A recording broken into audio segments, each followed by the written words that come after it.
श्री स्वामी समर्थ. स्वागत आहे तुमचं माझ्या यूट्यूब चॅनलवरती. आजचा दिवस तुम्हाला खूप छान सुखाचा समाधानाचा जाऊ देत हीच मी स्वामींच्या चरणी प्रार्थना करते आणि आजच्या व्हिडिओला सुरुवात करते. तर आज आहे 5 डिसेंबर 2023 मंगळवार आणि आज कालभैरव जयंती आहे. तर आजच्या दिवशी संध्याकाळी आपल्याला कापुरासोबत एक वस्तू जाळायची आहे, ज्यामुळे आपल्या कुटुंबावरती येणारी सर्व संकट विघ्न दूर होतील आणि 7 पिढ्यांचं दारिद्र्य नष्ट होईल. तर ही वस्तू कोणती आहे याविषयीची संपूर्ण माहिती आजच्या व्हिडिओमध्ये मी शेअर करणार आहे, त्यामुळे व्हिडिओ स्किप न करता शेवटपर्यंत बघत राहा.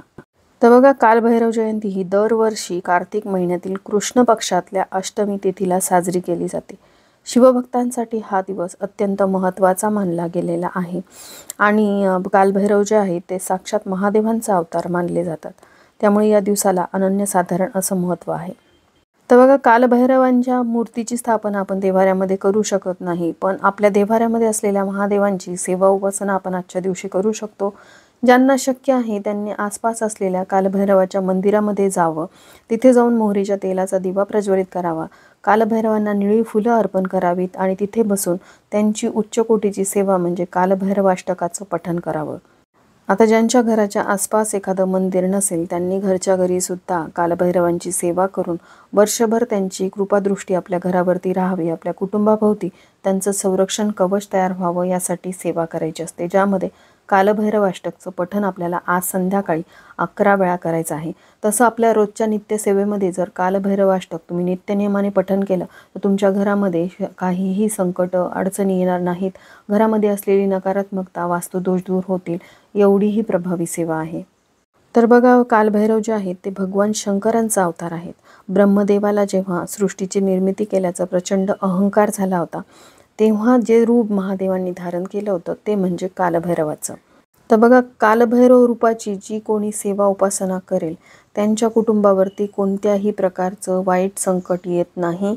वाईट प्रवृत्तीची, नकारात्मक विचार असलेली व्यक्ती त्यांच्यासमोर टिकू शकत नाही. तर आजच्या या शुभ दिवशी आपल्या घरामध्ये आपल्याला कापुरासोबत एक वस्तू जाळायची आहे, ज्यामुळे आपल्या घरामध्ये असलेले सर्व दोष निघून जातील आणि आपल्या घरामध्ये असलेलं 7 जन्माचं दारिद्र्य नष्ट होईल. आपल्या घरामध्ये खूप नकारात्मकता असते, ज्याचं रूपांतर आपल्या घरातील वादविवादामध्ये, भांडणामध्ये होत असतं. त्याचबरोबर आपल्या घरामध्ये सतत कोणी ना कोणीतरी सारखं आजारी पडत राहतं. एखादं लहान मूल असेल तर ते सारखं हट्टीपणा करत असतं, किरकिर करत असतं, किंवा एखाद्या व्यक्तीवरती वारंवार संकट येत राहतात, विघ्न येत राहतात आणि मग त्यातून बाहेर कसं पडावं याचा मार्ग आपल्याला सापडत नसतो. त्यासाठी कालभैरव जयंतीच्या दिवशी संध्याकाळी दिवे लागणीच्या वेळेस आपल्याला हा उपाय करायचा आहे. हा उपाय आपल्याला संध्याकाळी 6 वाजल्यापासून ते रात्री 12च्या आत कधीही करता येईल. तर बघा, हा जो उपाय आपल्याला करायचा आहे तो संध्याकाळी दिवे लागणीच्या वेळेस करायचा आहे. त्याआधी आपलं घर जे आहे ते स्वच्छ झाडून घ्यायचं. दिवे लागणीच्या वेळेस घरामध्ये साफसफाई करू नये असं म्हणतात. घर स्वच्छ झाडून घेतल्यानंतर आपल्याला संध्याकाळी हातपाय वगैरे स्वच्छ धुवून घ्यायचे आहेत. त्यानंतर देवघरासमोर यायचं आहे. देवासमोरील दिवा प्रज्वलित करायचा, धूप अगरबत्ती लावून घ्यायची आहे. त्यानंतर तुळशीसमोरील दिवा प्रज्वलित करायचा, तुळशीला नमस्कार करायचा, धूप वगैरे लावून घ्यायचं, उंबरठ्याचं पूजन करायचं, तिथे देखील धूप व अगरबत्ती ओवाळून घ्यायची आहे.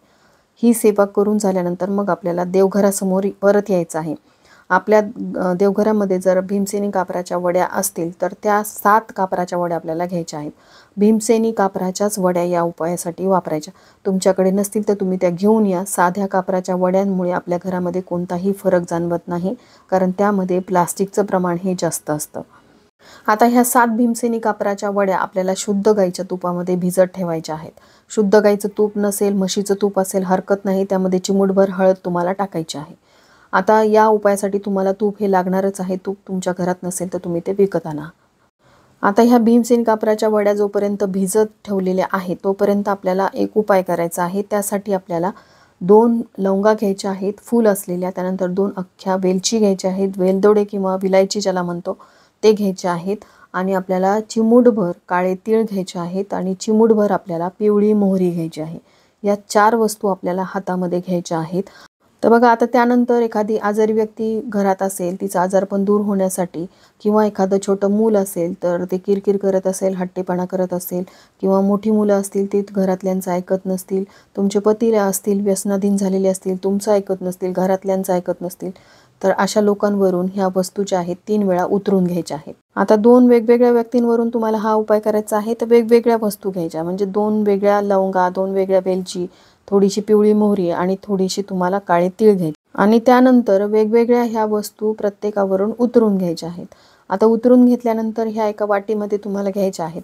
आता आपण तुपामध्ये ज्या कापराच्या वड्या भिजत घातलेल्या आहेत त्या आपल्याला एखाद्या ताम्हणामध्ये घ्यायच्या आहेत किंवा मातीच्या भांड्यामध्ये घ्यायच्या आहेत. तुपात भिजवल्यामुळे काय होतं की कापराच्या वड्या जास्त वेळ जळतात. आता ह्या तुपात भिजवलेल्या कापराच्या वड्या आपल्याला प्रज्वलित करायच्या आहेत आणि आपण ह्या ज्या वस्तू उतरून एका वाटीमध्ये जमा केलेल्या आहेत, ज्यामध्ये लवंग, वेलची, पिवळी मोहरी आणि काळे तीळ हे सर्व वस्तू आपल्याला त्या कापरामध्ये टाकायचं आहे. यामुळे काय होईल की आपल्या ज्या घरातील व्यक्ती वर नजरदोष झालेला आहे, त्यामुळे ती हट्टीपणा करत आहे, चिडचिड करत आहे, आजारपण आहेत, हे सर्व दोष त्यांचे नाहीसे होतील. भीमसेनी कापरामध्ये नकारात्मकता खेचून घेण्याची क्षमता ही जास्त असते. त्यानंतर हा कापूर जो आहे तो आपल्याला संपूर्ण घरामध्ये फिरवायचा आहे. प्रत्येक कोपऱ्यामध्ये हा कापूर फिरवायचा आहे, टॉयलेट बाथरूम सोडून.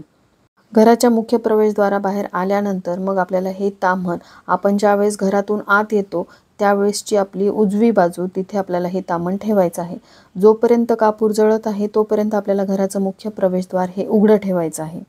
आता ह्या सर्व वस्तू जळून गेल्यानंतर ते ताम्हण आपल्याला घरात आणायचं नाही, ते रात्रभर आपल्याला तसंच बाहेर ठेवायचं. दुसऱ्या दिवशी आपल्याला एखाद्या झाडाखाली किंवा निर्माल्यामध्ये हे सर्व साहित्य टाकायचं, पण जी नकारात्मकता आपण घराबाहेर घालवलेली आहे ती परत आपल्याला घरात आणायची नाही. या छोट्याशा उपायाने सुद्धा तुमच्या कुटुंबावरती येणारी संकट, विघ्न दूर होतील, 7 जन्माचं दारिद्र्य नष्ट होईल, एवढा हा प्रभावी उपाय आहे. तुमचा मासिक धर्म असेल, सुतक असेल तर अशा वेळेस तुम्हाला हा उपाय करता येणार नाही. मासिक धर्मामध्ये तुमच्या घरातील इतर सदस्यांकडून हा उपाय करून घेतला तरीही चालेल. वर्षभरात आपल्याला ही संधी एकदाच मिळणार आहे. त्या शुभतिथींवरती त्या देवतांचं सूक्ष्म स्वरूपामध्ये आपल्या घरामध्ये अस्तित्व जाणवतं, एवढे हे प्रभावी उपाय असतात. त्यामुळे सर्वांनी आजच्या दिवशी हा उपाय आवर्जून करावा हीच मी कळकळीची विनंती करते. झालेली सेवा स्वामींच्या चरणी अर्पण. इथेच व्हिडिओचा मी एंड करते. व्हिडिओ आवडला असेल, हेल्पफुल वाटला असेल तर लाईक, शेअर, सबस्क्राईब करा. भेटूया तशाच एका नवीन व्हिडिओसोबत. तोपर्यंत सर्वांना श्री स्वामी समर्थ.